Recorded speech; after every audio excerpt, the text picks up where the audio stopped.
1, 2, 3, 4.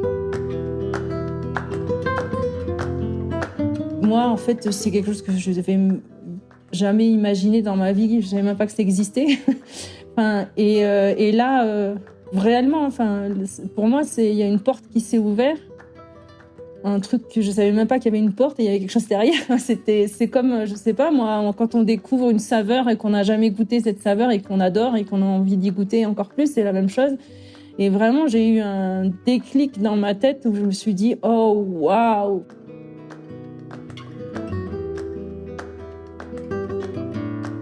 Et moi, dans ma tête, ce que je voulais maintenant, c'était rentrer à Toulouse, vivre pas loin de chez mes parents et je n'avais plus du tout envie de voyager. Franchement, j'avais été rassasiée, en fait. Tu étais contente de rentrer chez toi aussi? Ah, j'étais ravie de rentrer chez moi et je n'avais qu'une envie, c'était vivre en France tranquillement et vraiment plus du tout envie de voyager parce que, et même Juan m'avait dit, reste au Pérou, reviens au Pérou. Et je disais, non, en fait, moi, je ne me projette plus du tout à l'étranger. Enfin, c'est pas du tout dans mon schéma aujourd'hui de repartir.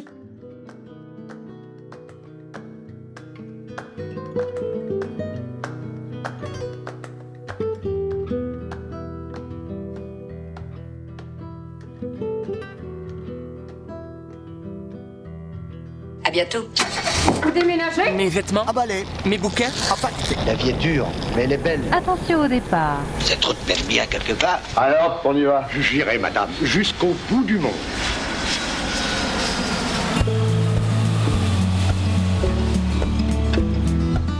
Ça vous est déjà arrivé de faire une rencontre en apparence totalement insignifiante, une rencontre de l'ordre de 10-15 minutes, une rencontre qui peut en fait changer le cours de votre vie? Claire, elle en a fait l'expérience. Une simple discussion avec 2 voyageuses françaises en tour du monde dans un tout petit village du Nicaragua. Une rencontre qui a planté une graine dans son esprit. Une graine qui a mis des années à germer, mais qui l'a finalement menée à tout quitter pour l'Amérique du Sud 15 ans plus tard. Aujourd'hui, Claire vit au Pérou depuis 7 ans. Toulousaine d'origine, elle a toujours eu la tête tournée vers l'ailleurs, mais sans jamais vraiment se considérer comme une aventurière. Besoin de sécurité, d'un plan. Et pourtant, elle a construit une vie bien loin de ce qu'elle avait imaginé. Après une carrière dans le microcrédit, qui l'amène notamment à vivre 2 ans à Wallis et Futuna, elle plaque tout pour voyager 6 mois seule en Amérique du Sud. Et c'est là, au détour d'un trek vers le Machu Picchu, qu'elle va rencontrer Juan, son futur mari. Une rencontre qui va l'amener à une nouvelle vie, entre vie à l'étranger, reconversion et entrepreneuriat. Aujourd'hui, Claire est à la tête de Trek Inca Pérou, une agence qu'elle a montée avec son mari, une agence spécialisée dans les treks pour les francophones, vous l'aurez compris, au Pérou. Alors comment passe-t-on d'un poste bien cadré en France à une vie d'entrepreneur dans les Andes ? Quel défi a-t-elle dû relever pour transformer cette rencontre en apparence presque frivole à celle avec l'amour de sa vie ? Et surtout, peut-être, comment sait-on qu'on a trouvé sa place ? Eh bien, je vous propose d'explorer ces questions et surtout les réponses de Claire dans cet épisode. Vous écoutez French Expat, un podcast de la rédaction de French Morning. Ah oui, et moi, c'est Anne-Fleur Andrely. Allez, c'est parti, let's go to Cusco, au Pérou.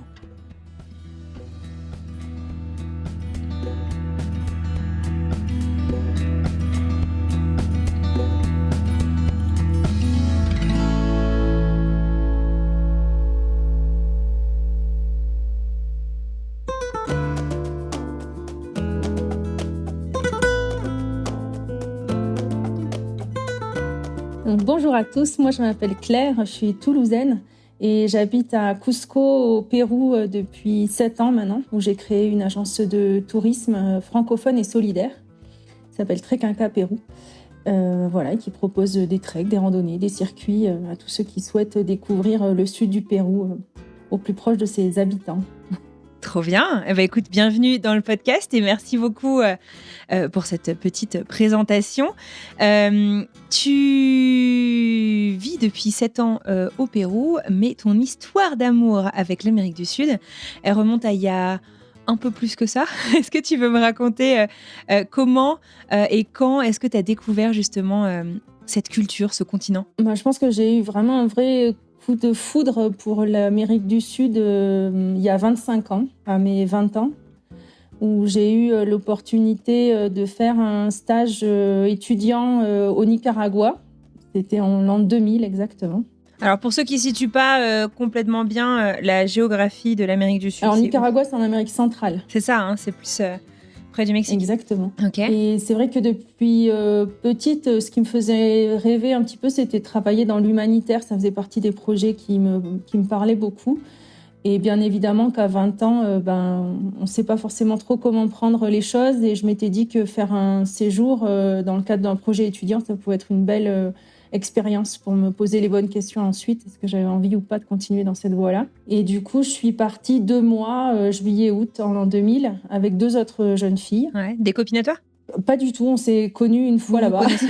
Et puis, d'accord, ok. Non, des Françaises aussi? Des Françaises aussi, ouais. Et donc, arrivé du coup dans ce tout petit village du Nicaragua qui nous attendait pour mettre en place un projet autour d'une maison des femmes. On s'est retrouvées toutes les 3, en fait, en toute sincérité, assez perdues parce que je pense qu'on n'était pas prêtes, on était jeunes. On n'était pas du coup dans une démarche très professionnelle. On avait des envies, mais on ne savait pas comment gérer ça, quoi. Donc, on a essayé de donner un coup de main. On a fait des petites choses à notre hauteur, quoi. Mais assez rapidement, on s'est rendu compte qu'on ne trouvait pas vraiment notre place parce que, encore une fois, on était très jeunes, quoi, 20 ans. C'est hyper difficile. Tu avais fait des études dans le domaine avant? Moi, je faisais des études de sciences politiques. Donc, tu n'étais pas forcément préparée au terrain, mais tu avais une connaissance... Non, je pense qu'on avait envie, mais on ne se rendait pas compte de la réalité sur place. Et puis, mine de rien, à 20 ans, quitter la France et être projeté dans un pays tel que le Nicaragua, en l'an 2000, il n'y avait pas de téléphone, il n'y avait pas Internet, il n'y avait pas tout ça. Enfin, je veux dire, c'était un autre monde. Et puis au Nicaragua, quand je suis arrivée, il n'y avait même pas de nom de rue, quoi. Enfin, donc pour donner des indications au taxi, je m'en souviendrai toujours. Ah ouais, rien qu'arriver sur place, c'était compliqué. Une folie, parce que elles sont parties une semaine avant moi. Et du coup, j'étais un peu inquiète, moi, parce que je savais pas trop comment laisser se passer l'arrivée. Elle m'avait dit oui, on viendra te chercher. Mais encore une fois, il n'y avait pas de mail, pas de téléphone, on n'avait plus aucun contact avec elle une fois qu'elle était partie. Et du coup, 2 jours avant de partir et de prendre mon avion, je suis allée voir la présidente de l'association, je me souviens. Et je lui ai dit, bon, dis-moi quand même comment je fais si je dois aller les retrouver, si elles sont pas là à l'aéroport, quoi. Et là, elle me dit, pas de panique, Claire, c'est très simple. En fait, tu demandes un taxi. Alors, il y en aura beaucoup, ils vont te sauter dessus, mais faut pas t'inquiéter, tu vas voir, c'est assez facile. Et tu lui expliques comment aller les rejoindre. Et il y avait aucun autre rue. Donc, il faut dire, je sais pas, la boulangerie à gauche, sachant que la boulangerie, elle n'existe plus, bien évidemment. À la place à droite, enfin bon, voilà, des choses complètement surréalistes quand on vient de France, quoi. Enfin, bah ouais, tu m'étonnes. Et tu parlais bien espagnol à l'époque? Alors moi, je suis de famille espagnole, donc à l'époque, je le comprenais, je le parlais pas beaucoup, mais j'avais quand même une certaine facilité, avec l'espagnol. D'accord. Et elles étaient là. Et elles... Ah, elles sont quand même arrivées, elles sont venues te chercher, ce que j'allais te demander. Ah ouais. Ouf. Voilà. Donc, du coup, premier coup de foudre, hein, c'est le mot que tu as utilisé pour... alors, du coup, c'est quoi? C'est pour la culture sud-américaine, latino-américaine. Est-ce que tu peux me raconter justement qu'est-ce que tu as ressenti? Qu'est-ce qui a cliqué en toi? Parce que tu dis, on n'était pas prête, j'étais pas forcément prête, on a fait des petites choses à notre portée. Mais alors, du coup, c'est quoi qui a résonné en toi, tu vois, au cours de ce séjour? C'est quoi qui a fait que, aujourd'hui, tu nous parles depuis le Pérou? Comme on n'arrivait pas trop à trouver notre place, on s'est dit, on va prendre nos sacs à dos, puis on va aller voyager, on va découvrir le Nicaragua, quoi, toutes les 3. Donc, on a voyagé pendant 1 mois et demi au Nicaragua avec notre sac à dos. Et c'est là que l'aventure a vraiment démarré, moi, j'ai l'impression, parce qu'on a découvert des paysages dans notre monde, une culture dans notre monde, des saveurs, etc. Et alors, pourquoi un coup de foudre? C'est difficile de répondre à ça parce que coup de foudre, c'est dur de rationaliser ce qui s'est passé. Exactement ça. Je sais pas, les ambiances, les sourires, les odeurs, le bruit, le bordel ambiant. Je m'y suis sentie bien, quoi. Enfin, vraiment, c'est... Ouais. D'accord. Et alors, au cours de ce voyage, c'était dans une auberge de jeunesse, il me semble, tu as rencontré 3 femmes, 3 Françaises, auxquelles tu te rends pas forcément compte tout de suite, mais en fait, tu t'identifies et tu te projettes vachement en elles. Tu peux nous raconter cette rencontre? Alors, effectivement, à un moment donné, on s'est retrouvés dans une petite auberge de jeunesse très, très colorée et décorée, je me souviens dans mes souvenirs. Et à Ometepe, pour ceux qui connaissent un petit peu le Nicaragua. Et là, on surgit de nulle part 2 jeunes filles. À 2, ok. Qui étaient, je m'en souviens, habillées toutes en noir. Et moi, je les ai vues arriver, on a discuté un petit peu. Et là, elles nous... C'était des Françaises ? Deux Françaises qui ne voyageaient pas ensemble, mais qui venaient de se rencontrer, en fait, dans le cours de leur voyage respectif. Et qui allaient passer, du coup, quelques jours ensemble pour visiter le Nicaragua. Et là, elles nous racontent leur voyage et un petit peu leur vie en nous disant qu'elles sont parties chacune, alors de manière encore une fois séparée, mais elles venaient se rencontrer, 6 mois en sac à dos en Amérique du Sud. Alors moi, en fait, c'est quelque chose que je n'avais jamais imaginé dans ma vie. Je ne savais même pas que ça existait. Et là... voyager seule en tant que femme ou voyager tout court, prendre 6 mois juste pour voyager avec son sac à dos et découvrir un peu le monde, quoi. Et là, réellement, pour moi, il y a une porte qui s'est ouverte. Un truc que je savais même pas qu'il y avait une porte et il y avait quelque chose derrière. C'est comme, je sais pas, moi, quand on découvre une saveur et qu'on n'a jamais goûté cette saveur et qu'on adore et qu'on a envie d'y goûter encore plus, c'est la même chose. Et vraiment, j'ai eu un déclic dans ma tête où je me suis dit, oh, waouh, c'est trop classe, quoi. J'ai trop envie de faire ça un jour dans ma vie. Et puis, elles avaient quoi ? Elles avaient 10 ans de plus que toi, c'est ça ? Elles avaient 33 ans. Je me souviens très, très bien de leur âge. Elles avaient 33 ans. Et moi, j'en avais 20. Donc, on avait quand même une petite différence d'âge conséquente. Et vraiment, un énorme... pareil, encore un déclic qui s'ouvre grâce à cette rencontre, quoi. Et où je me dis, un jour, je ferai ça dans ma vie. Ouais, d'accord. Donc ça plante la graine et tu te dis c'est obligé, un jour j'y arriverai aussi. Ces femmes, tu les as jamais revues ? Elles ont aucune idée de l'impact qu'elles ont eu finalement sur ton futur ? Je ne les ai jamais revues. Elles s'appellent comment si jamais on les... Tu sais même pas comment elles s'appelaient ? Non, c'était au mois de juillet 2000, donc cette petite auberge de Ometepe. Et ça a duré, cette rencontre, peut-être 15 minutes ou 20 minutes. Enfin, ça n'a pas été quelque chose de long. Ah ouais, c'est dingue l'impact, hein, comme quoi les rencontres, c'est pas forcément pour la vie, mais ça peut tout changer. Ouais. Quoi. Ah, moi, j'y crois, ça, ouais. Toi, du coup, à l'issue de ce voyage, tu rentres en France et tu travailles à Paris dans le domaine du microcrédit, c'est ça ? Exactement, ouais. Tu veux expliquer ce que c'est ? Je suis pas sûre que tout le monde connaisse ce que c'est le microcrédit. Le microcrédit, ça permet à des gens qui n'ont pas accès au crédit bancaire de créer leur propre activité, de créer leur propre emploi. Donc, c'est à travers l'obtention de petits crédits. Alors, à l'époque, c'était autour de 2 000 à 10 000 euros pour, par exemple, se mettre à son compte comme serrurier, vendre sur les marchés. Sur Paris, on bossait beaucoup avec des vendeurs sur les marchés. Mais du coup, vous travailliez avec des gens qui étaient à l'étranger, pas forcément en France. Moi, je travaillais que en France. J'étais basée à Belleville. Ah d'accord, c'était des microcrédits en France. Ok, d'accord. Ouais. Ok. Mais toi, en fait, à ce moment-là, quand tu reviens déjà en te disant, je vais repartir. Comme tu nous le disais, un jour, t'aimerais voyager, sac à dos et tout, mais repartir en tout cas tout court.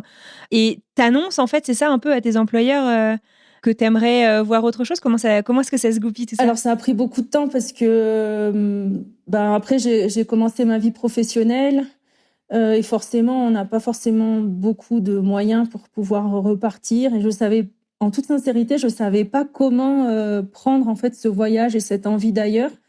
Je ne savais pas comment l'organiser et du coup, ça a pris du temps à tel point que j'ai quand même attendu 10 ans pour effectivement me dire je vais repartir en Amérique du Sud, mais cette fois plus longtemps. Donc, j'ai décidé de faire effectivement un congé sabbatique pendant 1 an, 11 mois, pour faire un volontariat de solidarité internationale en Équateur. Donc Amérique. Congé sabbatique, ça veut dire qu'en gros, ton employeur garde ton job, mais t'es pas rémunéré pendant ce temps-là, c'est ça ? Exactement. Ouais. D'accord, donc tu sais que tu reviens à quelque chose de stable s'il y a besoin ? Voilà. Et tu as droit au bout de quelques années d'ancienneté. Je me souviens plus des détails, mais moi, j'avais tout ce qu'il fallait pour pouvoir repartir. Et du coup, quand on a parlé à ton employeur, ça a été quoi la réaction ? Parce qu'on a beau en entendre parler, c'est pas un truc hyper courant, les congés sabbatiques. Ça se fait de plus en plus quand même. Hein. Et puis moi, j'étais dans une association, donc l'Association pour le droit à l'initiative économique, donc l'ADI, dont je parlais tout à l'heure sur le microcrédit.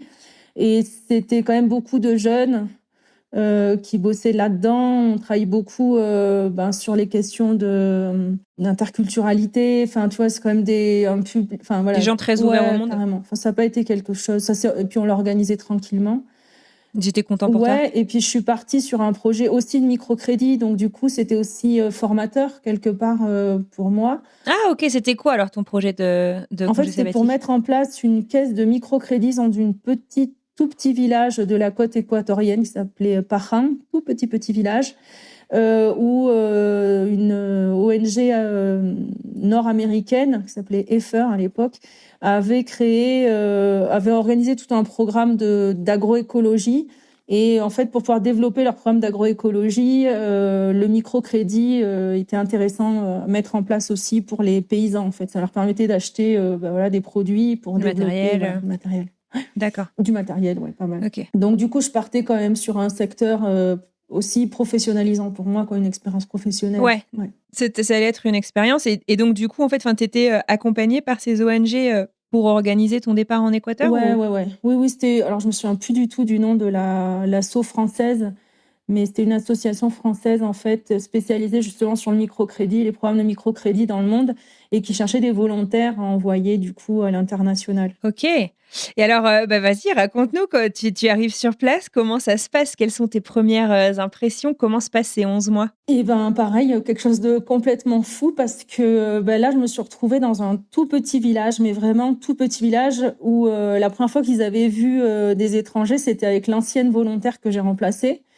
Donc, autant vous dire que c'était pas du tout touristique. Et j'ai vécu du coup dans une famille de paysans en fait qui m'ont accueilli chez eux, où ils m'avaient laissé sa petite chambre. Ils ont, avec mon arrivée, ils ont créé une douche parce qu'ils n'avaient pas de douche. Eux, ils se lavaient à la rivière.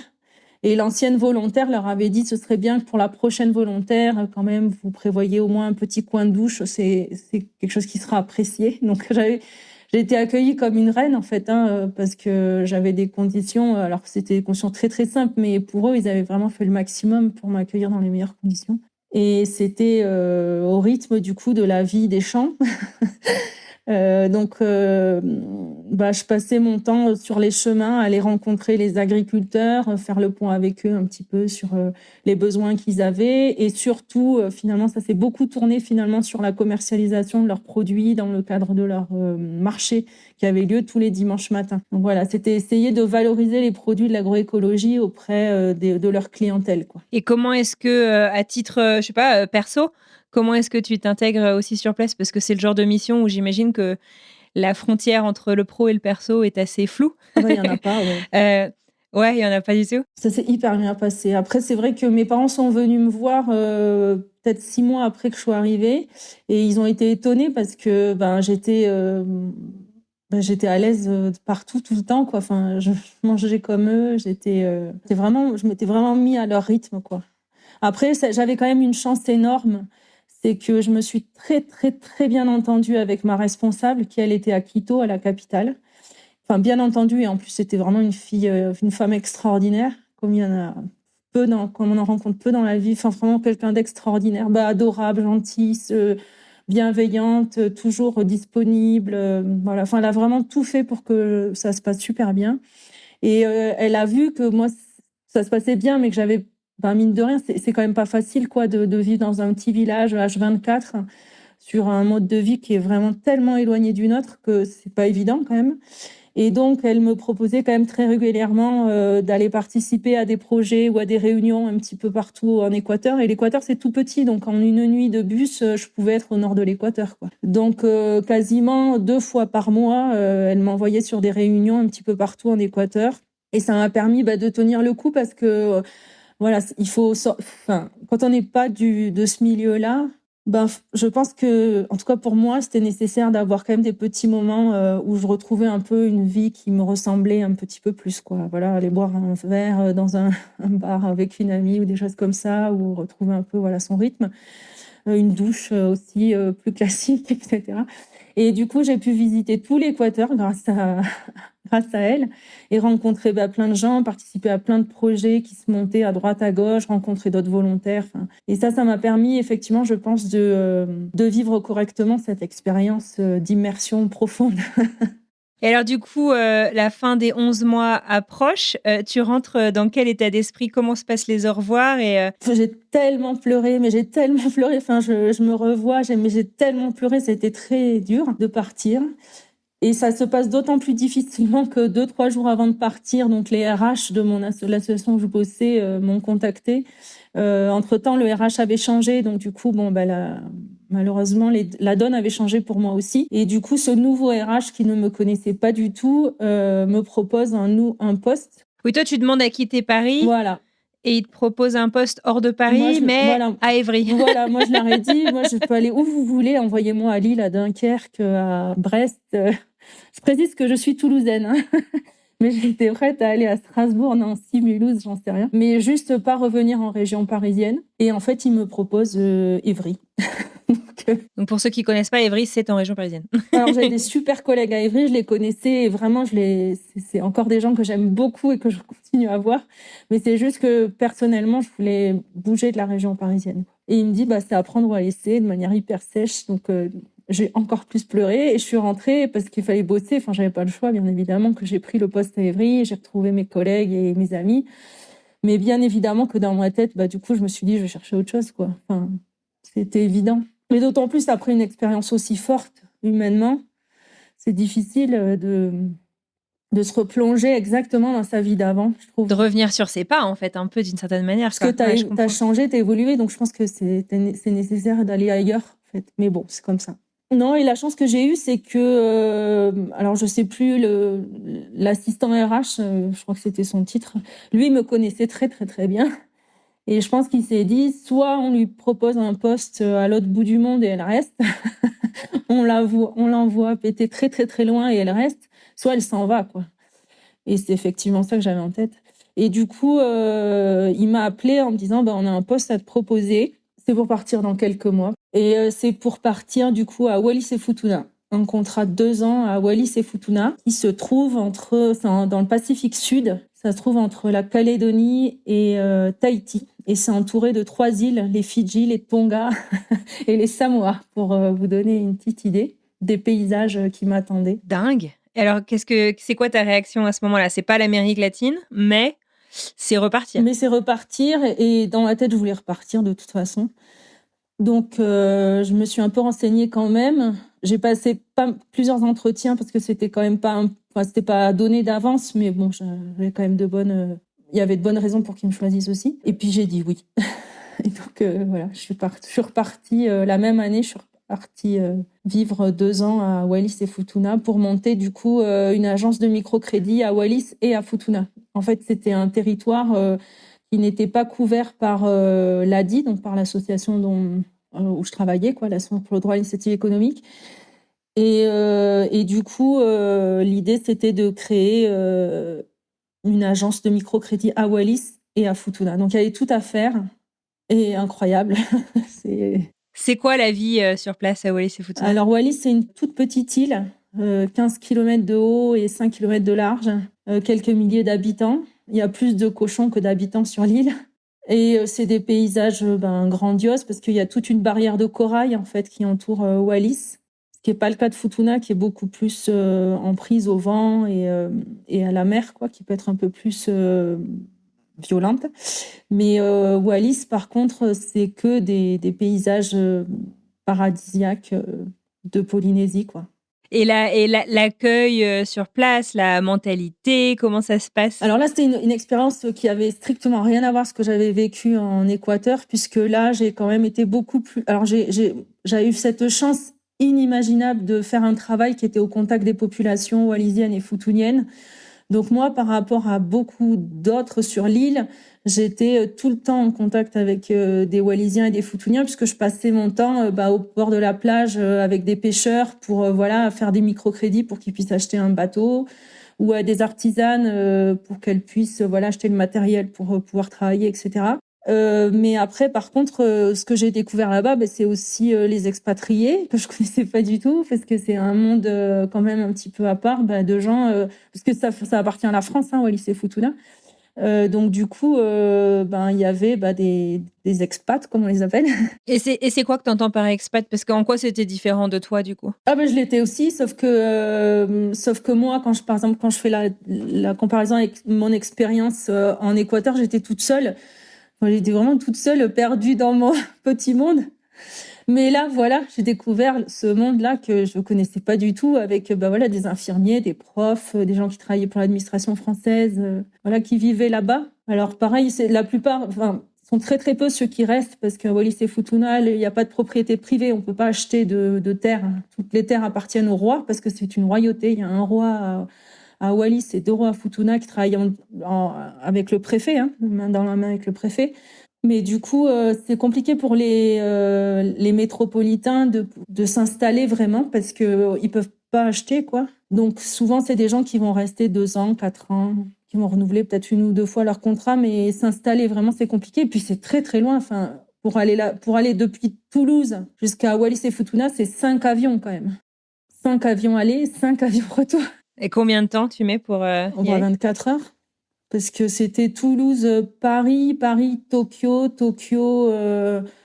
Nouméa, les Fidji et Fidji, Wallis, quoi. Oh la vache. Donc s'installer là-bas, c'est quand même des départs qui sont assez incroyables. Enfin, je veux dire, c'est rare les métros qui restent. Et un gros décalage horaire aussi, j'imagine. Énorme décalage horaire, ouais.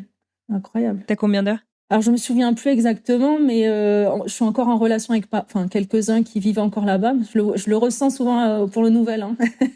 Au Nouvel An, moi, je viens de me réveiller le 31 et eux, ça y est, ils sont déjà le 1er janvier, quoi. Ah oui, là, il est 11h chez moi mercredi et à Wallis et Futuna, il est 6h du matin demain. Voilà. D'accord. Donc, c'est 11 heures de décalage avec la France, je crois. Ok, eh ben dis donc, ok. Question bête, parce que c'est un territoire français, mais c'est aussi une royauté. D'un point de vue administratif, t'as pas besoin de visa ou d'autorisation de travail en particulier? Non. Alors, encore une fois, c'était il y a presque 15 ans maintenant, donc ça a peut-être changé. Et donc, je parle bien de mon point de vue il y a... Bien sûr. Mais ils étaient bien plus français que nous, en fait, dans leur âme et conscience. Ah oui, par rapport à quoi? Ils étaient très patriotiques. Enfin, les enfants, il fallait faire l'armée. Enfin, ils défendaient vraiment les couleurs et les valeurs de la France. Peut-être que ça a évolué encore une fois depuis. Oui, mais bien sûr. Non, mais après, c'est comme partout. Bien sûr. Comme moi, quand je parle de la France, c'est la France que j'ai quittée. C'est ça. T'inquiète pas. Qu'est-ce que cette expérience, du coup, dans le Pacifique a changé en toi, tu penses? Qu'est-ce que ça t'a apporté? Des paysages comme ça, j'ai l'impression que je n'en reverrai pas des aussi beaux dans ma vie. Je me revois, en fait, beaucoup, souvent j'y pense. Je me revois dans ma voiture avec le rétro là qu'on a en face, et du coup je vois les paysages que j'avais derrière moi, qui étaient des cocotiers, des palmiers et le lagon bleu, la barrière de corail. Et moi, je sais que quand j'ai été à Wallis et Futuna, et je suis encore beaucoup de copains avec qui j'ai encore des amitiés fortes aujourd'hui, et on en parle encore beaucoup. Et on sait que tous les jours, on savait qu'on avait de la chance d'être là-bas. Enfin, je veux dire, tous les jours, on se disait, mais c'est incroyable d'avoir eu cette chance de vivre ça une fois dans sa vie, quoi. Et encore, on se revoit, et là, j'ai la chance je vais rentrer en France un mois, là, le mois prochain, et j'ai la chance de les revoir. Et il s'est créé entre nous une amitié et un amour, quelque part, qui est indéfectible, parce qu'on a vécu quelque chose de tellement fort ensemble. Alors que bon, chacun avait son boulot, chacun avait ses... Mais je veux dire, c'est des amitiés très fortes, des liens très forts. Mais les liens qu'on tisse comme ça à l'étranger, c'est incroyable. Moi, je sais que ma première expérience à l'étranger, c'était dans une université dans l'État de New York. Et les gens que j'ai rencontrés, qui sont des amitiés qui perdurent aujourd'hui, presque 20 ans plus tard, c'est des gens, je pense qu'en plus, on se serait croisés à Paris. Je suis pas sûre qu'il se soit passé quelque chose, quoi, tu vois. C'est assez magique, la profondeur, en fait, de ces liens, le fait qu'on ait vécu des choses aussi fortes tous ensemble. Ça change tout, et c'est difficile à conscientiser. Enfin, c'est difficile à expliquer, en fait. C'est trop bien que ça ait pu perdurer pour vous aussi. Ah ouais. Oui, et encore, moi, j'en parle à mes enfants, parce qu'il y a le petit dessin animé Moana, qui se passe dans le Pacifique. Donc, du coup, je retrouve un petit peu les ambiances que j'ai connues là-bas. Et et mon fils me disait encore hier, oh maman, un jour j'irai dans cet endroit où tu as vécu toi, je voudrais voir tous ces paysages. Et je lui dis, je te le souhaite vraiment du fond du cœur, parce que voir des paysages d'une telle beauté, je pense que ça ne peut que te nourrir, en fait. C'est tellement, mais tellement beau. C'est impressionnant. Après, bon, la culture aussi, j'ai découvert la culture du coup polynésienne que je connaissais pas du tout, qui est aussi hyper intéressante. Mais c'est vrai que j'ai pas eu, je les aime beaucoup, mais j'ai pas eu le coup de foudre que j'ai eu avec l'Amérique du Sud. Enfin, je me suis pas projetée comme vivant là-bas, même si j'aurais pu vivre. Enfin, il y en a qui vivent à Tahiti ou à Nouméa, où c'est quand même plus facile d'y vivre. Mais je me suis pas du tout projetée là-bas. J'ai profité de chaque instant du présent, mais... Et tu savais que tu partais pour 2 ans? Tu savais Alors, que tu le avais une contrat, espèce c'était de 2 ans date de... renouvelable, donc j'aurais pu rester. Mais c'est vrai qu'au bout de 2 ans, en fait, c'est tellement petit que quand on n'est pas habitué, c'est comme une vie de village, en fait. Il y a des gens qui sont nés dans un village et du coup, vivre dans un village, pour eux, c'est facile. Mais quand on vient d'une grande ville et d'un pays, d'un grand pays, c'est difficile en fait de trouver sa place, de s'habituer en fait à des endroits où on croise toujours les mêmes personnes. Alors c'est très chouette aussi, hein, mais c'est vrai que c'est très particulier. Et au bout de 2 ans, j'avais envie de voir d'autres choses, quoi. De voir autre chose. Et tu avais toujours au fond de toi cette petite graine qui était Amérique du Sud, un jour je reviendrai. Ah toujours, elle m'a jamais quittée. Ouais, oui, non. Enfin, je veux dire, c'est... Non, mais c'est fou quand même parce que ça fait du coup 12 ans depuis ton premier voyage. Ah oui, oui. Mais je l'ai toujours eu dans ma tête, toujours, ouais.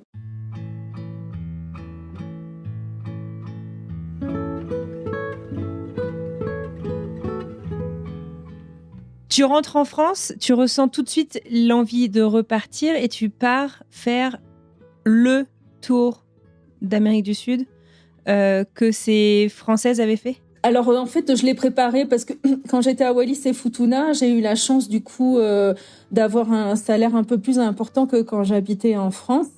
Du coup, ça m'a permis de mettre de l'argent de côté. Et cet argent de côté, du coup, immédiatement, je me suis dit, voilà, le dernier petit frein que j'avais, qui était, faut quand même un petit peu d'argent pour pouvoir organiser ce voyage. J'avais fait sauter le dernier petit frein, dernier petit levier qu'il fallait faire sauter. Ok, un frein conséquent quand même, ouais, je comprends. Et donc, je me suis dit, voilà, c'est le moment de faire ce fameux grand voyage que j'ai envie de faire depuis que j'ai 20 ans. Et puis là, je me sentais enfin prête, en fait. J'ai vraiment eu le sentiment d'avoir fait les choses progressivement. Voilà, j'ai commencé par un voyage, après un volontariat, après un travail vraiment sur place, plus cadré, disons. Et donc après, je me sentais assez grande, disons, ou assez, prête, finalement, pour prendre mon sac à dos et partir toute seule en Amérique du Sud faire ce voyage, quoi. Donc c'est pour ça que j'ai démissionné de mon emploi en de très bons termes, ce qui me permettait de me dire, voilà, au retour, si vraiment je trouve pas, j'aurai toujours leur contact et il n'y a pas de raison que ça se... Voilà. Et donc, je suis partie...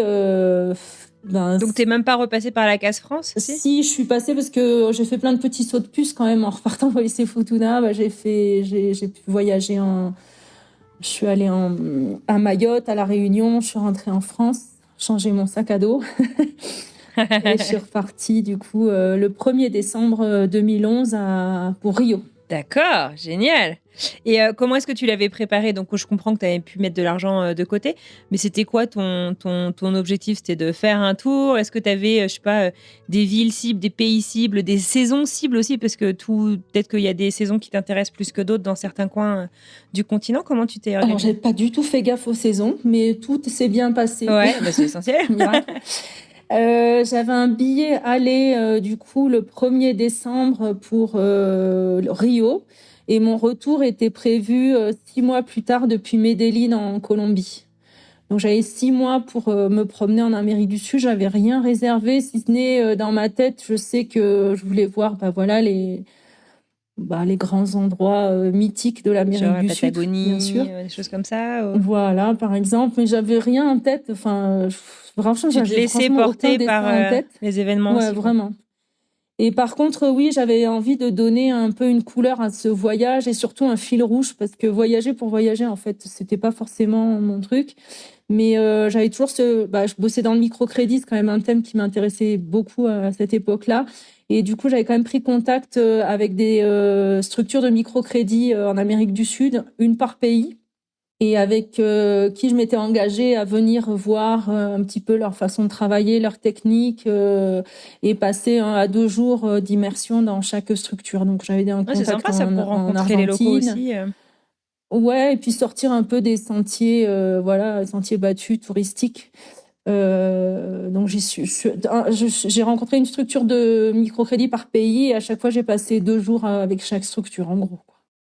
Pendant ton voyage, donc tu vas faire pas mal de pays, tu vas aller voir donc ces associations, tu vas aller voir ces grands paysages qui te font rêver et tu vas faire un trek qui risque de changer le cours de ta vie. Légèrement. Tu peux nous raconter un peu où c'est, nous mettre un peu, vas-y, je ferme les yeux, tu nous emmènes avec toi. Donc je me suis pas mal promenée et arrivée au Pérou. Là, on était en tout début avril 2012. Bien évidemment que dans mon petit programme, il y avait quand même le Machu Picchu qui paraissait intéressant. C'est une des merveilles du monde, non, le Machu Picchu ? C'est une des 7 merveilles du monde moderne, ouais. Et du coup, j'ai choisi de faire un trek pour aller au Machu Picchu. Alors un trek, j'avais rencontré 2 filles de Bayonne au Chili qui m'avaient dit non, on a fait ce trek-là, c'est génial. Donc du coup, arrivé ici, en fait, c'est très très touristique, Cusco, c'est hyper touristique. Et il y a tellement d'offres que tu sais même pas par où prendre le truc. Donc c'est hyper dur de choisir. Et ces 2 filles m'avaient dit c'était génial, donc du coup j'ai dit je vais pas choisir, je vais faire la même chose qu'elles ont fait parce que voilà. Et j'ai fait un trek qui s'appelle l'Inca Jungle qui est tout sauf le trek que j'aurais dû faire. Pourquoi ? Parce que hyper sportif, VTT, tyrolienne, rando, enfin c'est sympa mais c'est pas forcément ce qui me ressemble quoi. Mais il fallait que je fasse ce trek finalement puisque effectivement le guide qui m'a accompagnée durant les 4 jours de trek jusqu'au Machu Picchu, le dernier jour on est arrivé au Machu Picchu, c'est maintenant mon mari depuis 12 ans. Incroyable, d'accord. Comment il s'appelle ? Il s'appelle Juan. Juan. Et je sais pas, raconte-moi, tu peux pas me laisser là-dessus. J'ai compris du coup que tu l'as rencontré au trek, mais je sais pas, quand tu l'as vu, les premiers mots que vous avez échangés, est-ce que ça a été une évidence rapidement ou pas du tout ? Moi, j'en ai vraiment chié pendant ce trek-là. Vraiment pas. C'est pas qu'une image. Je suis nulle en vélo. C'était du vélo de descente. Enfin bon, bref. Du coup, j'ai beaucoup galéré pendant le trek. J'étais pas du tout équipée j'avais pas du tout le sac à dos qu'il fallait. Enfin, c'était vraiment une catastrophe absolue. Mais c'est vrai qu'on était un groupe qui était assez sympa et très hétéroclite. Enfin, il y avait 3 Belges, une Américaine, une Argentine et moi. Donc, un petit groupe de 6 et lui, du coup. Et on s'est tous quand même très, très bien entendus et soutenus. On a beaucoup, beaucoup rigolé. On a pas mal bu aussi pendant les stops qu'on avait. Et du coup, l'ambiance était vraiment très, très sympa. Malgré tout, on a vraiment beaucoup rigolé. Et du coup, forcément, enfin forcément, je sais pas. En tout cas, moi, j'ai pas mal discuté avec le guide, disons. Et qui m'a pas mal aidée aussi dans tous mes petits moments de galère. Et voilà, et du coup, on a échangé quelques bisous. Et pour toi, c'était genre une rencontre comme ça ou t'as senti qu'il se passait quelque chose de vraiment spécial ? Moi, j'étais pas du tout dans la recherche de l'âme sœur ou qu'est-ce. Enfin, j'étais plus dans une optique. Enfin voilà, entre guillemets, c'est un peu frivole de dire ça, mais de profiter quoi. Enfin, ça, voilà, c'est déjà vivre pendant 6 mois ces voyages en sac à dos. Alors aujourd'hui, ça se fait de plus en plus et il y a plein de jeunes qui le font, mais encore une fois, il y a 15 ans, c'était pas du tout autant répandu. Et du coup, on ressent un sentiment un peu de liberté et un peu de toute puissance, entre guillemets. Enfin, c'est un peu, et puis, c'est des voyages un peu individualistes aussi. Enfin, en tout cas, où tu te fais plaisir à toi avant tout, mine de rien. Enfin, je trouve, avec le recul, c'est un petit peu ce que moi, je ressens de ce que j'étais à cette époque-là. Et du coup, voilà, se présente une rencontre, on se rencontre. Enfin, voilà, tout paraît un peu plus, entre guillemets, facile, en fait. T'es dans un monde parallèle, en fait, pendant ces voyages. T'es dans une autre sphère. C'est un monde parallèle, en fait. Tu décroches complètement de la réalité. Tu sais même plus si on est lundi, dimanche, vendredi. Enfin, t'as plus d'obligation. T'as plus aucune obligation si ce n'est t'occuper de toi et de ton voyage, quoi. Donc voilà. Donc j'étais un peu dans cet état d'esprit-là. Et effectivement, la rencontre finalement va durer et va changer ma vie, mais et dure encore. Mais j'étais pas du tout dans cet état d'esprit à cette époque-là. Ouais. Tu t'es pas dit c'est bon, c'est sûr, quoi. Non. C'est venu petit à petit. Vous vous rencontrez en fait vers la fin de ton voyage. Ça fait déjà 5 mois que tu voyages à ce moment-là. Tu rentres en France et il en reste quoi de cette relation à ce moment-là? On reste pas mal en contact, on s'écrit, plus ça va et puis on se dit, il y a en fait qu'on ressentait quelque chose qui dure, quoi. Donc moi, dans mon état d'esprit, oui, je rentre en France parce que après ce grand voyage que je me suis offert, qui était le cadeau de ma vie, qui était le rêve de ma vie, en toute sincérité, enfin, j'avais accompli le rêve de ma vie, quoi. Ensuite, pour moi, voilà, c'est fini. Maintenant, on reprend on rentre dans la réalité. On cherche du boulot, on travaille. Et moi, dans ma tête, ce que je voulais maintenant, c'était rentrer à Toulouse, vivre pas loin de chez mes parents. Ouais, t'es prête au prochain chapitre, quoi. Et je n'avais plus du tout envie de voyager. Franchement, enfin, j'avais été rassasiée, en fait. Tu étais contente de rentrer chez toi aussi? Ah, j'étais ravie de rentrer chez moi et je n'avais qu'une envie, c'était vivre en France tranquillement et vraiment plus du tout envie de voyager parce que, et même Juan m'avait dit, reste au Pérou, reviens au Pérou. Et je disais, non, en fait, moi, je ne me projette plus du tout à l'étranger. Enfin, c'est pas du tout dans mon schéma aujourd'hui de repartir. C'est vraiment, j'ai été repue, quoi. J'étais repue. Mais c'est positif, hein. Moi, je trouve ça hyper sain parce que du coup, tu passes à autre chose sereinement. Bien sûr. Quoi. C'est pas... Ouais, sans être dans le regret. Exactement. Mais alors, qu'est-ce qui s'est passé? Parce que 18 mois plus tard, moi, je crois bien que vous vous mariez au Pérou. Exactement. Donc, on s'écrit pas mal. Je suis rentrée en juin, je retrouve du boulot immédiatement et là mon nouvel employeur me dit par contre je suis vraiment désolée mais ce sera pour démarrer en septembre parce que c'est pas pour tout de suite, est-ce que vous pouvez attendre 2 mois? Alors dans ma tête ça fait qu'un tour, je suis mais bien sûr donc du coup qu'est-ce que j'ai fait? J'ai pris un billet d'avion et je suis retournée au Pérou. Donc t'es repue de voyage mais pas repue de Rouen. Tu retournes faire un tour. Exactement. Et du coup mais là c'est ce qui était fou, c'est que je reviens au Pérou, maintenant ça me revient. Je reviens au Pérou du coup pour 3 semaines en plein mois d'août et pas du tout avec la mentalité d'une voyageuse du coup. Parce que j'avais déjà visité Cusco, j'étais allée au Machu Picchu, j'avais fait les choses.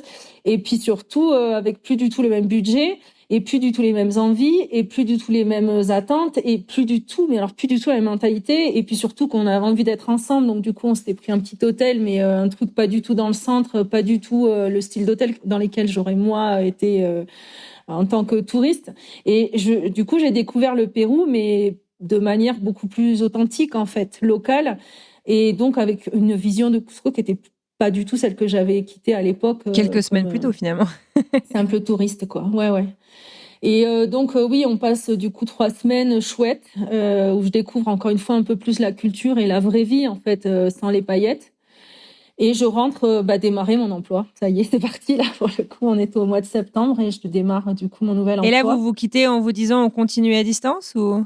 Ouais, là on s'est dit on continue à distance. Après, les mois passants, c'est quand même vachement difficile. Et puis moi, j'avais pas de vacances, donc je voyais pas trop comment s'en sortir. Et on savait pas du tout où on allait l'un et l'autre. Et on s'est dit, faut qu'on se revoie et ensemble, les yeux dans les yeux, on prend une décision. Quoi. Est-ce qu'on continue, est-ce qu'on arrête? Et donc, je suis revenue en mars, voilà. Et avec mes 3 RTT et mes 4 récup et mes 2 week-ends entre deux, quoi. Parce que j'avais 0 vacances et on s'est retrouvés hyper heureux et du coup à la fin on s'est dit pour savoir s'il y a un futur il faut que lui vienne en France, il faut que lui connaisse ma culture, ton quotidien aussi, qu'il connaisse la France quoi, enfin ce que ça veut dire. Il parlait un peu français ou pas du tout? Pas du tout. Il est venu en France en mai. Donc 3 mois plus tard, il a pu venir 3 semaines en France. Alors c'est pas évident en plus les visas, les autorisations. Ah, il n'y a pas de visa touriste pour le Pérou? Il y avait pas à l'époque. Maintenant il y a, mais en 2013 il y avait pas. Et du coup il est venu en mai 3 semaines connaître la France, un petit peu ma famille, ma culture. Enfin, puis te connaître toi dans ton environnement aussi en fait, parce qu'il t'a toujours vu chez lui, ça change tout. Bien sûr. Et à la fin de ces 3 semaines, il m'a fait la surprise de me demander en mariage, du coup. Après, c'était très clair. Hein. Enfin, je veux dire, dans le sens où si on voulait que ça continue, il n'y avait pas d'autre issue, il n'y avait pas d'autre sortie possible parce que des allers-retours, c'est pas possible. Enfin, en tout cas, moi, j'imaginais pas une vie comme ça, quoi. Donc, du coup, on a décidé de se marier en août, 2 mois plus tard. D'accord. Comment il a fait sa demande? Je me souviens plus exactement. C'était à la maison, là où il était, là où on était, dans mon tout petit appartement. Aussi, j'ai une belle bague que j'ai toujours, enfin assez simple, mais je l'ai toujours. Et voilà, on s'est mis d'accord pour effectivement se marier en août cette même année. Donc en fait, je disais 18 mois plus tard, mais même pas. En fait, c'était 12 mois après Même votre pas, rencontre, ouais. à peine. Ouais, on s'est rencontrés en avril 2011, avril 2012 et on s'est mariés en août 2013. Et donc, vous décidez de faire le mariage au Pérou. Mais à ce moment-là, toi, tu nous disais que tu étais repu de voyage. Lui se projette de venir vivre en France après ces 3 semaines? Ouais, l'idée, c'est qu'il vienne vivre en France. Moi, je me voyais pas du tout vivre au Pérou et j'avais trouvé du boulot. Enfin, je voulais rester en France. Et du coup, l'objectif, c'était que lui, il puisse venir en France. Et pour pouvoir s'installer, il fallait qu'on soit mariés. Donc, on s'est mariés au Pérou. On s'est pas mariés en France parce que c'était plus simple pour moi de repartir au Pérou. Il y avait besoin à part acheter un billet d'avion, mais il n'y avait pas de démarche particulière pour que moi je puisse entrer au Pérou. Est-ce qu'il y a des traditions différentes autour du mariage au Pérou? Je suis sûre qu'il y en a. Enfin, il y en a dans tous les pays par rapport à ce qu'on connaît en France. Alors oui, mais j'ai fait tellement plus de mariages au Pérou qu'en France que du coup j'ai même plus la valeur France. Ouais, tu vois pas. Non, aujourd'hui. Mais nous on a fait un mariage assez simple parce que ça s'est fait hyper rapidement. Hein. Et avec les moyens qu'on avait à l'époque, c'était quand même un tout petit mariage. Mais on s'est remariés là cette année de manière plus traditionnelle au mois d'août. Donc là, on a vraiment fait les choses un peu mieux cette année. Et puis, je vous demandais maintenant de bien vouloir répondre aux questions qui vont vous être posées. Oui, avec plaisir. Question pour un champion. À toi de jouer, Jeannot.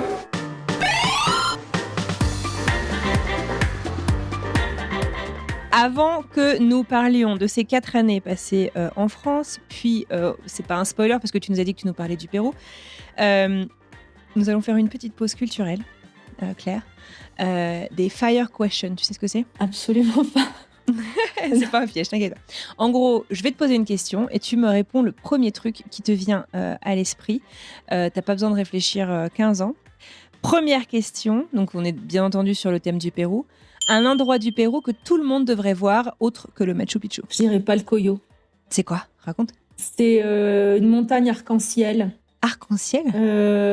Ouais. Alors la plus connue où il y a ce qui est très très touristique s'appelle Vinicunca, où il y a 3000 personnes par jour qui y vont. Ouais, d'accord, Laura. Mais Palcoyo, c'est sa petite sœur ou sa grande. Moi, je dirais que c'est plutôt sa grande sœur. Et c'est des paysages.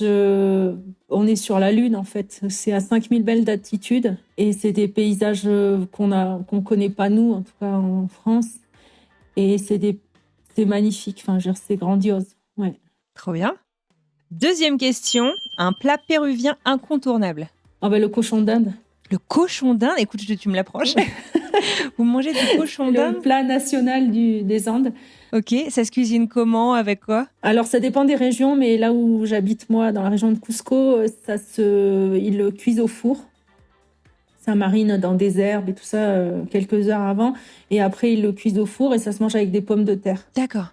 En même temps, ma réaction, j'imagine que c'est comme... je sais que les Américains sont choqués quand je leur dis que dans la culture française, on mange du lapin. Ils font, mais comment ça? Une habitude péruvienne que tu as adoptée. Alors, c'est pas toujours facile de se manger rendre compte. avec les doigts. Ah, manger avec les doigts. D'accord, ok. Ouais. Trop bien. Tout? Ah oui. Puis alors, c'est rigolo parce que l'autre jour, je mangeais avec les doigts et du poulet et mes pommes de terre. Et Juan, du coup, mon mari, m'a regardé et il m'a dit toi, ça y est, t'es péruvienne. T'es péruvienne. Et je regarde autour de la table et ils étaient tous en train de manger avec les fourchettes. Et je dis merde, qu'est-ce qui vous arrive aujourd'hui? Et mes parents, quand ils viennent, ils sont du coup souvent choqués parce que mes enfants, ils mangent souvent avec les doigts. Et ça se fait absolument pas. Enfin, en France, c'est hyper mal élevé. Et tu prends tes fourchettes, prends ton couteau. Et en fait, je dis rien parce que bien évidemment, c'est deux cultures qui se regardent et qui ont du mal à se comprendre. Mais ouais, je mange beaucoup avec les doigts maintenant. Écoute, mon fils serait très heureux au Pérou, laisse-moi te le dire. Oui, et c'est génial, hein, j'adore. Hein. Là où il n'y a pas de gêne. Pour rien au monde. Ouais, je comprends. Cusco en 3 mots. Coloré, animé et bruyant. Qu'est-ce qui te manque le plus de la France aujourd'hui ? Le fromage. Non, mon papa, ma maman, mais C'est toujours fromage et bien famille. évidemment ma famille. Fromage, baguette, Mais famille. voilà, c'est ça. Mais après, c'est pas un camembert qui me fera revenir, mais c'est vrai que ouais, le vin rouge, le fromage, La le gastronomie, quoi. saucisson, la viande rouge, ouais, ouf.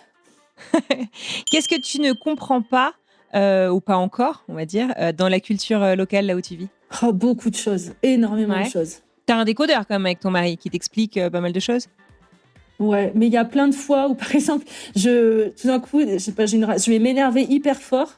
Je suis pas quelqu'un de très nerveux, mais je m'énerve hyper fort parce que je trouve qu'il y a une injustice et que c'est pas normal. Et du coup, je vais me mettre en colère. Et il me dit, mais pourquoi tu te mets en colère là ? Et j'y vais parce que là, c'est pas normal. Et de temps en temps, un truc se passe, je me mets pas en colère. Je dis, mais là, faut se mettre en colère. C'est là qu'il faut que tu te mettes en colère. Et c'est vrai qu'autour de moi, je ne réagis jamais au bon moment, en fait. Je me mets en colère c'est quand il marrant. faut pas et je me mets pas en colère quand Vous il n'avez faut. pas les mêmes triggers. Ouais. Ils sont très, enfin, je veux dire, ils arrivent à prendre sur eux sur plein de moments où moi, je ne peux pas. Et je pense que c'est culturel. Vraiment, c'est... Là, c'est intéressant. Nous, on se met beaucoup en colère en France sur certaines choses. Sur beaucoup de Mais choses. ici, ouais, ils sont hyper... ils prennent sur eux, quoi. Je sais pas comment ils font. À part ton mari, ta plus belle rencontre au Pérou ? Oh, toute sa famille, ma belle-mère, c'est ouais, des femmes extraordinaires, quoi. Une femme... Ah, c'est génial quand ça se passe comme ça. Donc, c'est ta deuxième famille, Je travaille quoi. maintenant, ouais. Puis maintenant, je travaille avec mes 2 belles-sœurs tous les jours. Mon beau-frère aussi. Enfin, c'est une entreprise familiale qu'on a montée. Et on s'entend vraiment, vraiment bien. Ah, c'est Ouais. génial. Un trek au Pérou, puisque c'est ton métier, à faire absolument une fois dans sa vie. Alors, moi, je dirais le chemin de l'Inca qui t'emmène au Machu Picchu à pied. Il y a 2 versions, 4 jours et 2 jours. Pour les moins sportifs, 2 jours, c'est déjà génial. Et du coup, c'est une approche du Machu Picchu qui est extraordinaire parce qu'on arrive à pied par la Porte du Soleil. Et ça nous permet d'avoir une arrivée royale bien moins classique que celle que la majeure partie des gens font. Et ça te permet d'arriver aussi, d'approcher le Machu Picchu, son histoire, sa culture progressivement, en fait. Tout au long de la journée, tu vas découvrir la faune, la flore, mais aussi des sites archéologiques qui sont en lien avec l'histoire du Machu Picchu. Et du coup, c'est pas une arrivée brutale et violente au Machu Picchu où tout d'un coup, oh waouh, mais là, c'est progressif et je trouve que c'est chouette. Après, il y a un autre trek, pareil, qui va avec vers les montagnes arc-en-ciel aussi, donc plutôt situé à 5000 mètres d'altitude, où on est sur des paysages grandioses. Faut avoir une bonne forme physique pour rando à 5000 mètres, non ? Parce que tu as moins d'oxygène, tu fatigues plus vite. Ouais, alors du coup, il faut être bien acclimaté surtout. C'est des choses qu'il faut faire à la fin de son séjour et pas au début, parce que sinon, c'est même dangereux, en fait. Donc, il faut surtout faire attention à l'acclimatation quand on vient ici. Mais c'est faisable, oui. Après, si on a des problèmes de santé, bien évidemment, non. Mais si on est en forme normale.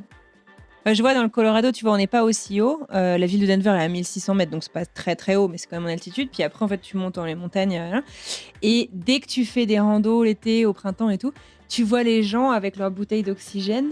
Parce qu'en fait, c'est des gens, ils sont sortis de l'avion, ils ont... c'est pas vieux, mais je sais pas, ils ont 50, 60 ans, ils ont peut-être un peu dans mon point, machin, et c'est un peu plus difficile. Et en fait, tous les supermarchés vendent des bonbonnes d'oxygène pour se rebooster. Donc oui, D'accord. l'acclimatation à l'altitude, c'est un vrai truc. Dernière question, fire question, avant de revenir à ton histoire. Le plus grand cliché sur le Pérou auquel tu veux tordre le cou. J'ai pas fait exprès, ça rime. Qu'il y a des chanteurs à la flûte de Pan à tous C'est ce les que j'allais coins de rue. Moi, j'en vois plus quand je vais à Toulouse, à côté de la place du Capitole, qu'ici, en fait. Donc, alors, dans les endroits très, très touristiques, t'en vois quelques-uns, et voilà, mais sinon, non. Ok. Eh ben, écoute, c'est très bien. Merci beaucoup pour ces infos. Bravo, c'est gagné! Bien joué, les gars. Vous êtes mariés, donc on est en août 2013, si mes souvenirs sont bons.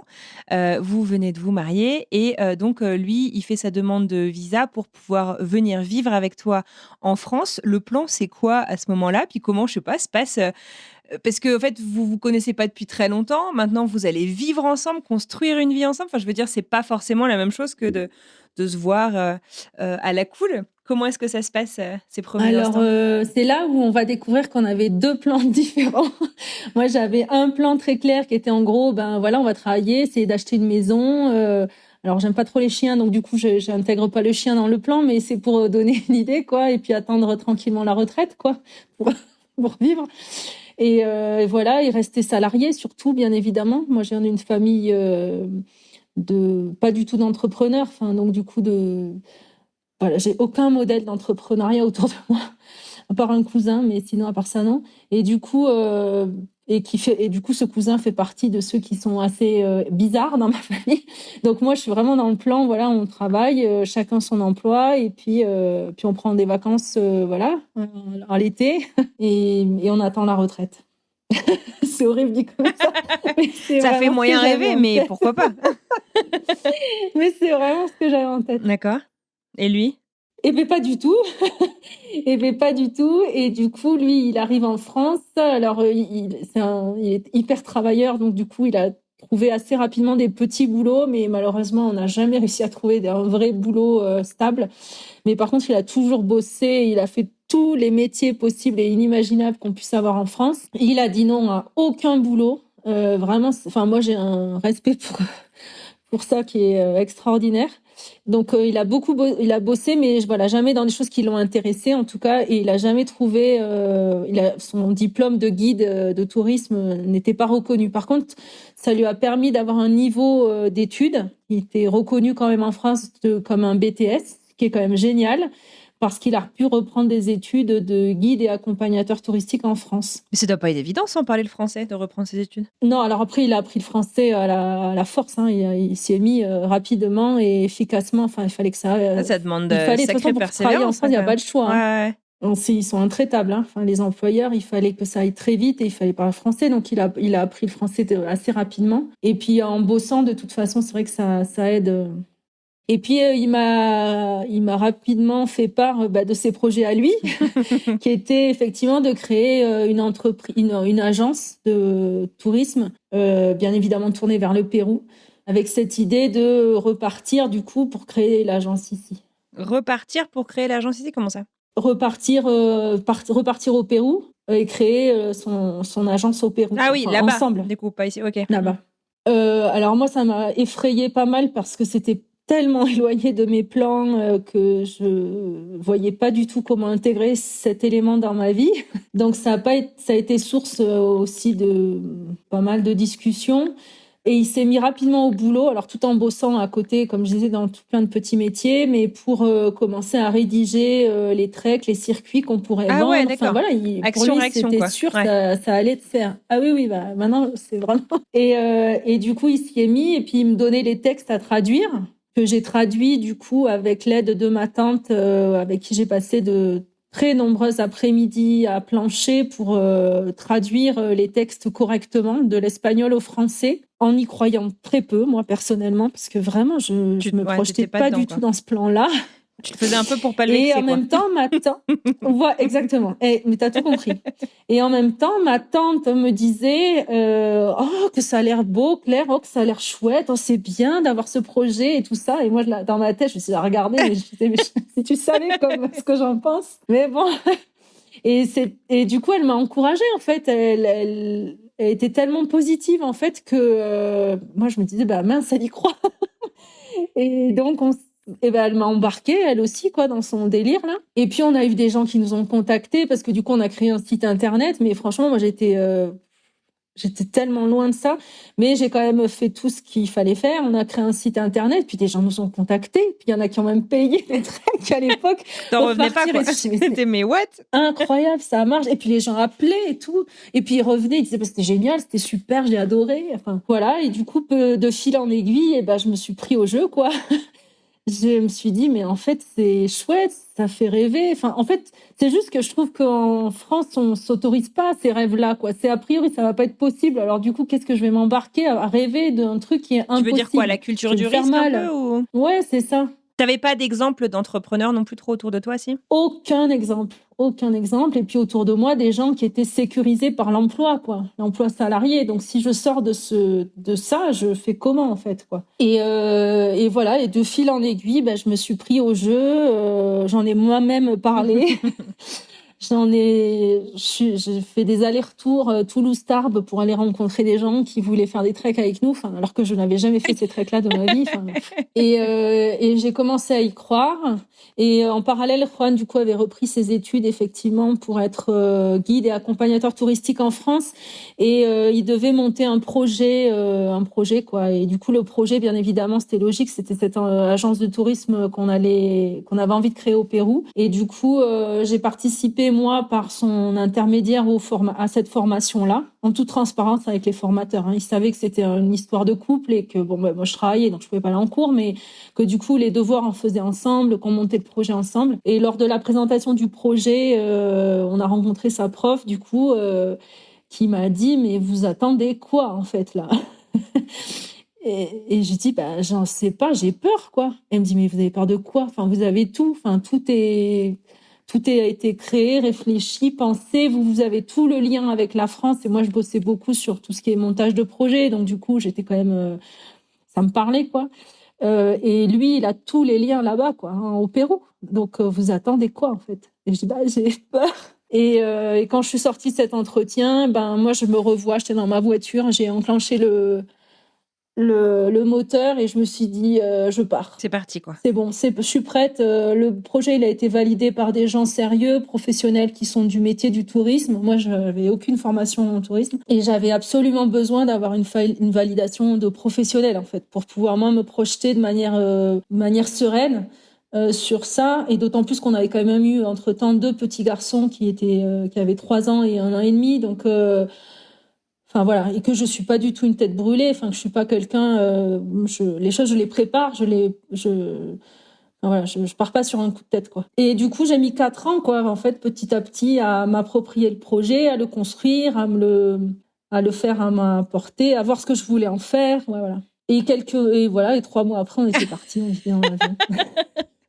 Incroyable. Du coup, aujourd'hui, vous avez donc créé Trek Inca Pérou, et donc tu nous le disais, c'est une entreprise familiale, pas que toi et ton mari, mais tu as tes belles-sœurs et ton beau-frère aussi, tu disais, qui bossent avec vous.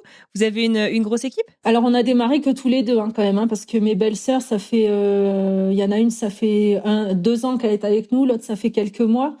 Mais au début, on a démarré comme tout le monde, tout seul, tous les deux, moi dans le salon, à répondre à toutes les demandes. Et lui, il faisait tous les treks les uns après les autres.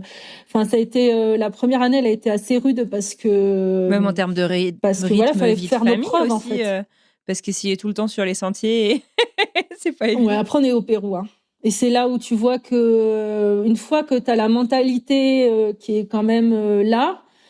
T'as quand même fait 50% du trajet avec une mentalité, encore une fois, assez positive, qui t'encourage. Enfin, voilà, quand on est arrivé ici, on leur a dit, ouais, on va monter notre agence. Tout le monde était ravis, c'est super. Est-ce qu'on peut vous aider en quelque chose? Et tout de suite, ils nous ont dit, c'est super, allez-y, quoi.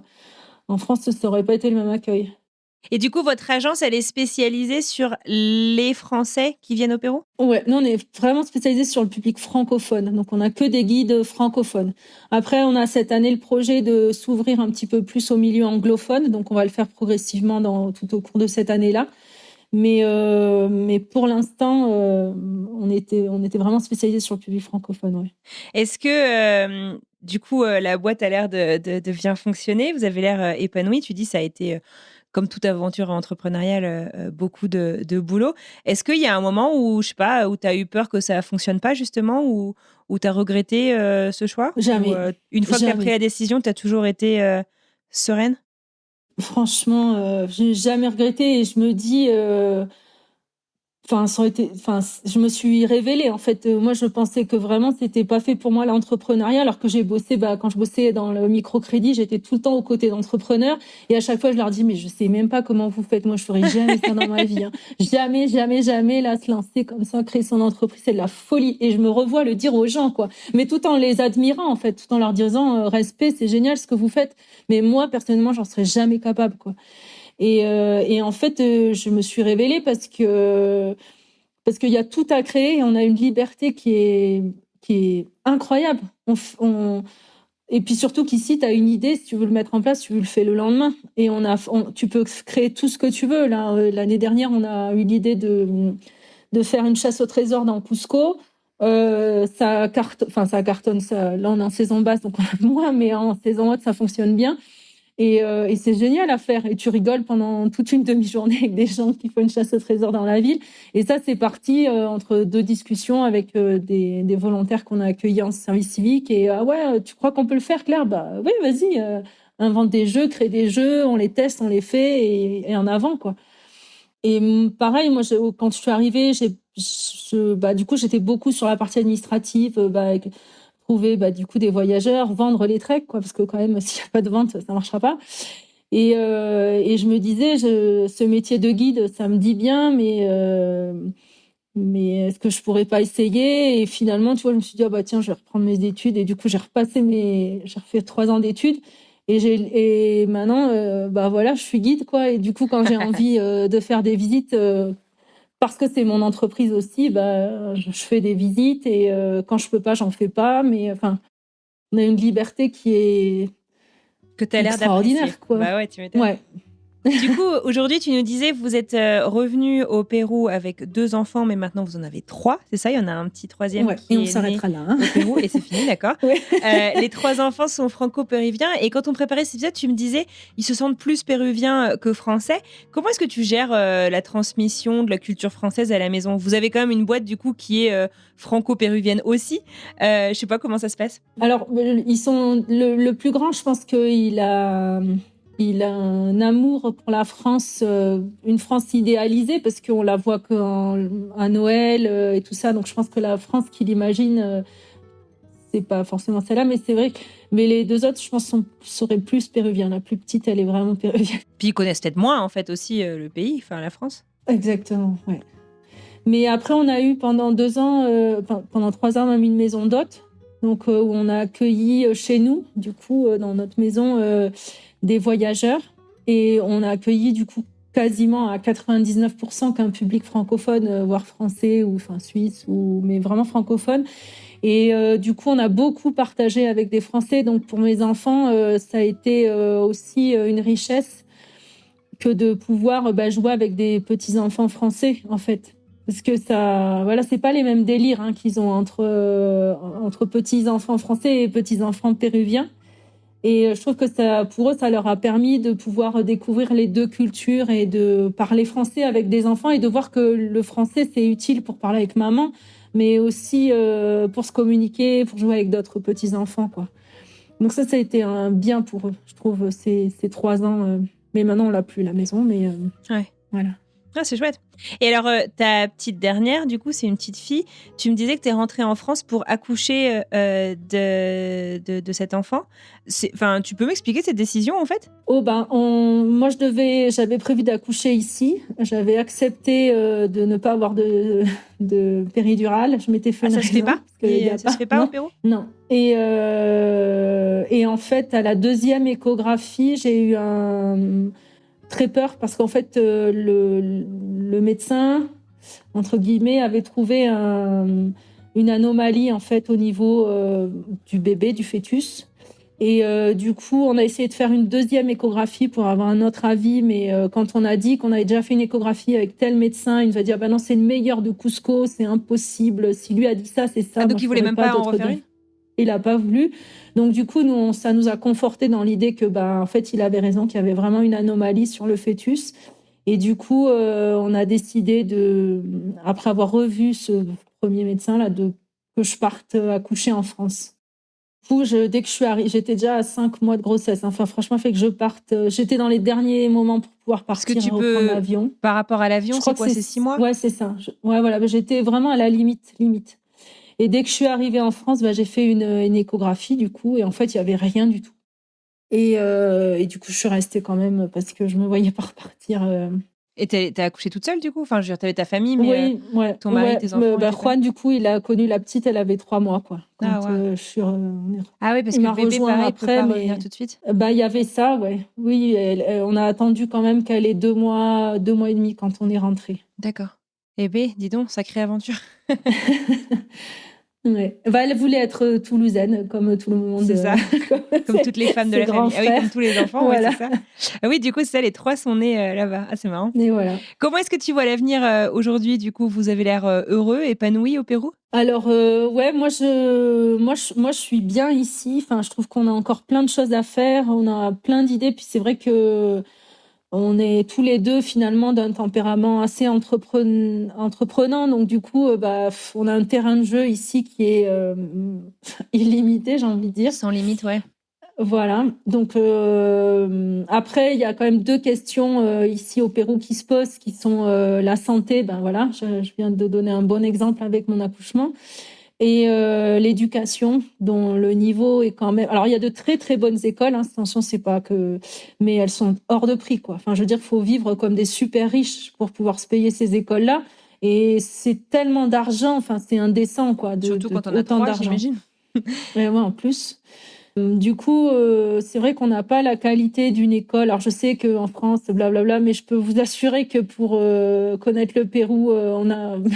C'est autre chose, quoi. Et donc, du coup, ça, un des possibles projets que Juan aurait, mais que moi, je partage pas encore. Après, il a mis 4 ans à me convaincre de venir. Peut-être qu'il mettra 4 ans à me convaincre de repartir en France. Ce serait effectivement, pourquoi pas, de s'installer en France. Alors, continuer notre aventure Tréquinca, parce qu'aujourd'hui, moi, c'est mon 4e bébé. Hein. Enfin, Tréquinca, c'est l'avenir, c'est notre avenir à toute la famille, en fait. Donc, c'est pas juste c'est un projet de vie, quoi. Ça fait partie de moi, de mon être aujourd'hui. Enfin, je vis, je dors très bien. Voilà. C'est pas juste un boulot comme ça, quoi.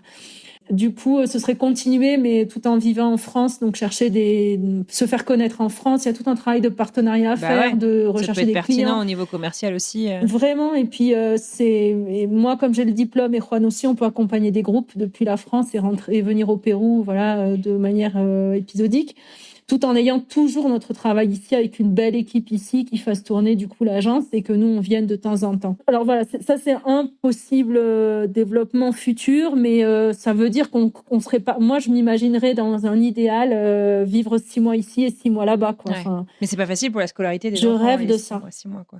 Voilà, ou peut-être 4 mois, je sais pas, mais en tout cas se partager un petit peu plus entre les 2 pays, c'est quelque chose qu'on aimerait pouvoir mettre en place. J'ai demandé l'autre jour à ChatGPT de me faire comment je fais pour faire ça dans ma vie dans 15 ans.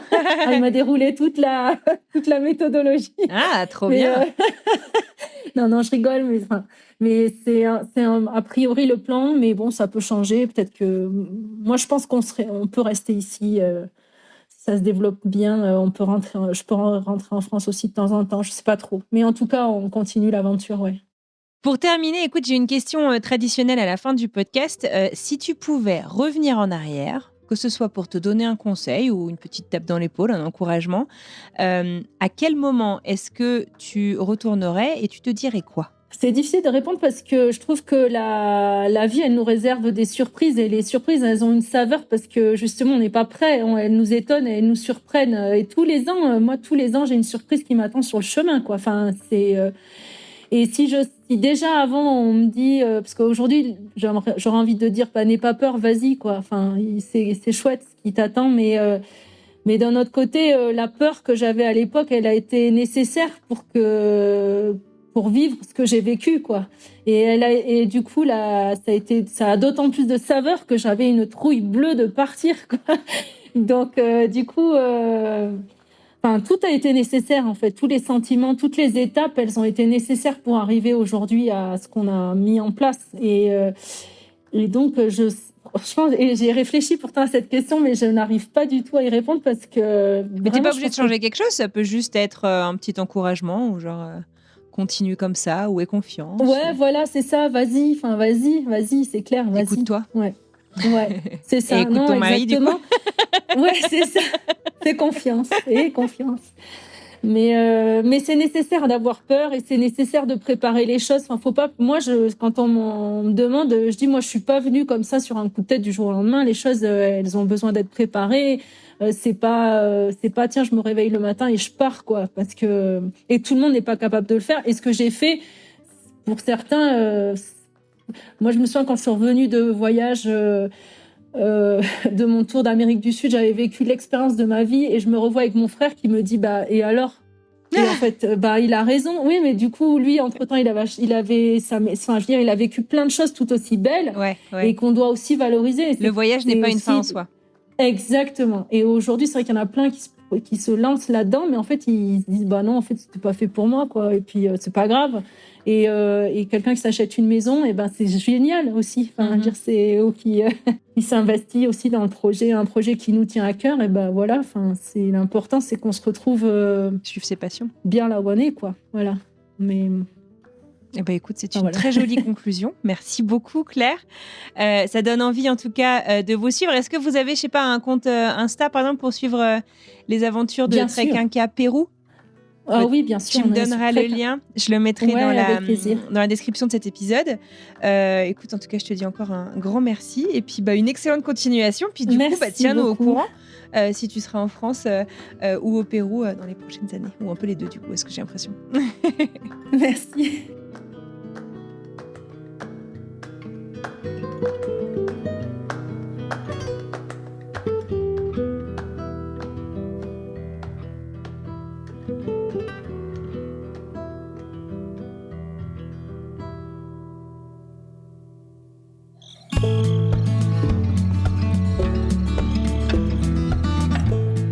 Et voilà, c'est terminé pour aujourd'hui. J'adresse un immense merci à Claire d'avoir passé ce petit moment avec moi.